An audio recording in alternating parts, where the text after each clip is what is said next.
Ok, ahí estamos grabando.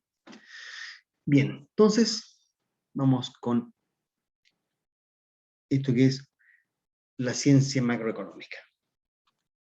Bien, bien simple para ir iniciando esto. ¿Qué tenemos acá?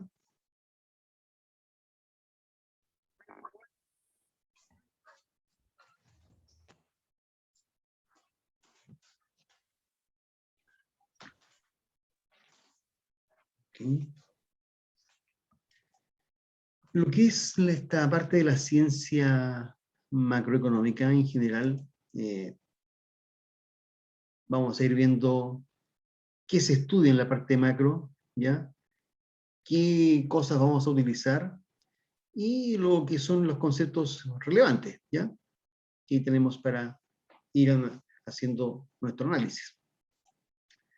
Por lo tanto, en lo que es la parte que vemos en macroeconomía es cosas como por qué hay alzas en los precios, ¿ya?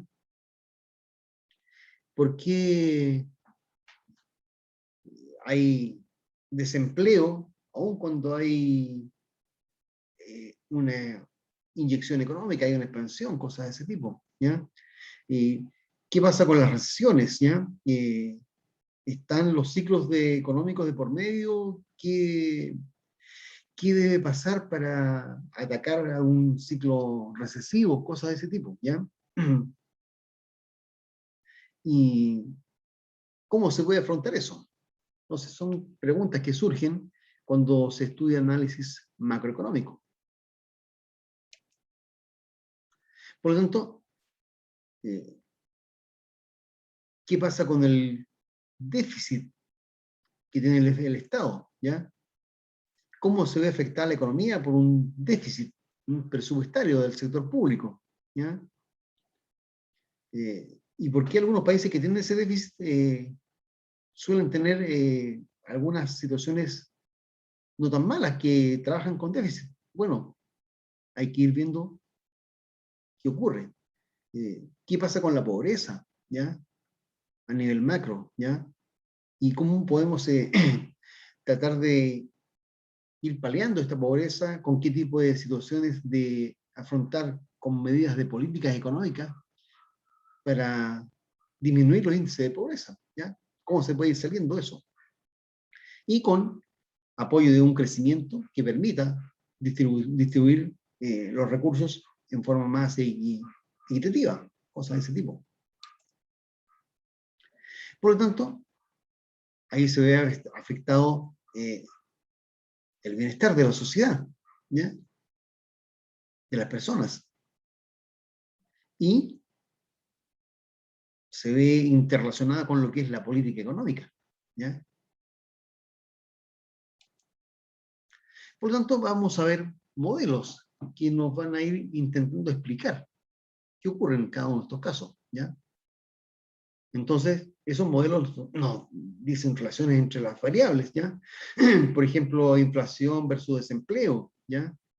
Que nos explican de algún modo el comportamiento en situaciones más críticas en la economía y cómo las políticas pueden ayudar a mejorar el funcionamiento, aunque no es algo que suceda siempre porque si no, no habrían problemas con las sociedades. Bueno, es algo que ocurre normalmente. Se pueden aplicar políticas, pero esas políticas tal vez no den resultados. Y eso porque hay muchas variables que están interviniendo. Bueno, entonces tenemos acá variables en la economía que son endógenas y otras que son exógenas. Y aquí estamos hablando de estas variables, que las endógenas están dadas, ya vienen determinadas, ahí están.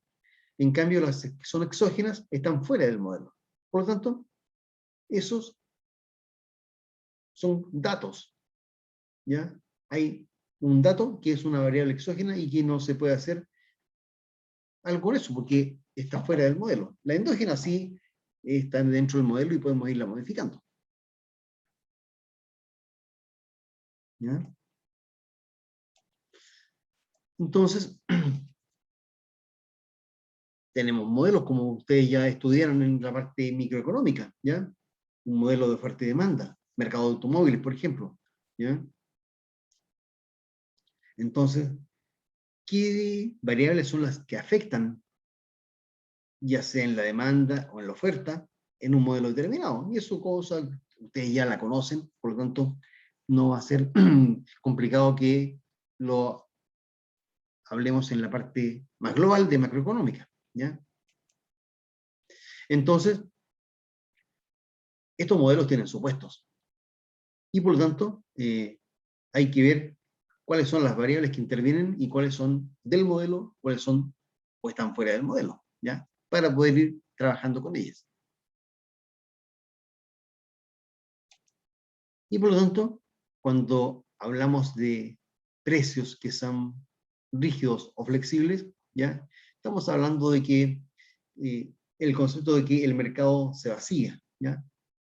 Eso Profe, nos da el supuesto de los precios flexibles. Dígame. está pegada la diapositiva. ¿En No cuál? sabemos si ha avanzado o no, pero estamos en la primera, en la que dice el título, la ciencia de la macroeconomía. No ha avanzado nada más la presentación. Oh, ya. Bueno, yo les estoy hablando de todo lo que hemos visto en esto, que ya se los voy a poner para que lo vean, pero esto es eh, algo que ya ustedes manejan. O sea, cuando hablamos del mercado que se vacía, es porque estamos hablando de precios que son flexibles, ¿ya?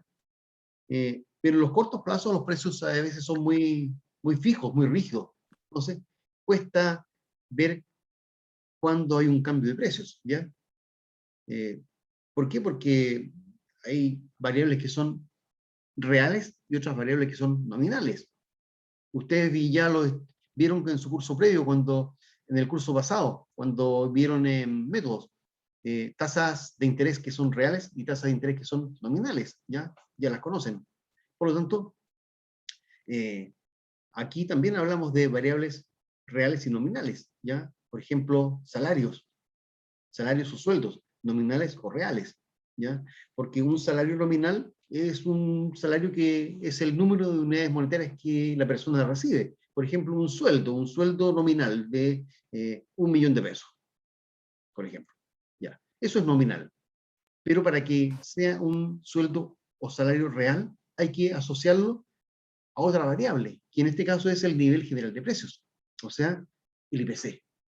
Por lo tanto, ese salario nominal está permanentemente a través de un tiempo. Pero ese mismo salario nominal, si lo llevamos a un concepto de salario real, puede ir variando. ¿Por qué? Porque va variando el nivel de precios, el nivel general de precios. Por lo tanto, ese salario real puede ser más pequeño que en el mes anterior. ¿Por qué? Porque ha habido una alza de los precios y eso nos hace tener menos salario real, por lo tanto, menos poder adquisitivo.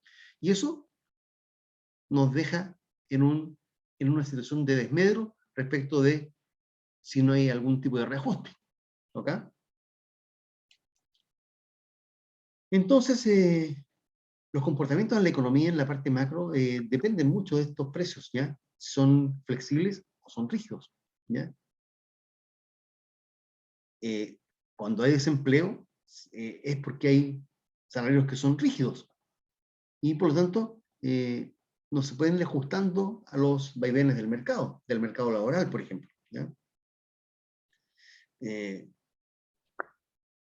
Cuando hay desempleo es porque un tipo de desempleo que es el estructural se debe a salarios muy rígidos, que si están por sobre el equilibrio en un mercado del trabajo, por ejemplo, salario de equilibrio que da la demanda con la oferta de trabajo, ¿ya?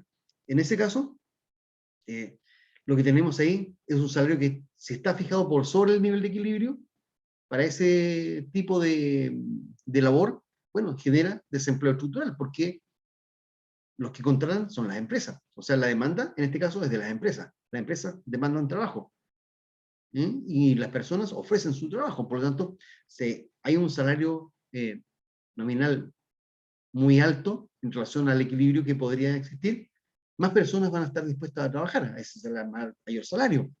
pero quienes son los contratantes que van a contratar a las personas van a ser las empresas. Y eso va a provocar que para ellas eso está muy alto, por lo tanto su nivel de contratación va a ser más bajo. Y eso genera desempleo. ¿Ya? También otra cosa que vamos a ir viendo es por qué las empresas producen y lo que su meta y su objetivo es vender. Pero ¿por qué no se vende todo lo que se ha producido? Bueno, eso también hay algo que se relaciona con esto, que son los stocks de inventarios. Y guardan el inventario para afrontar periodos de mayor demanda, por ejemplo. ¿Ya? Entonces, todo eso es lo que tenemos aquí como parte inicial de lo que es la parte introductoria. ¿Ya? Ahora vamos a ver, ya entrando un poco más en detalle, con lo que es la medición de la actividad económica y con los componentes de cada uno de los sectores que demandan, ¿ya? Para que veamos eso. Entonces, una vez que ya vimos eso, vamos a analizar esta otra situación. Entonces, por acá debe estar.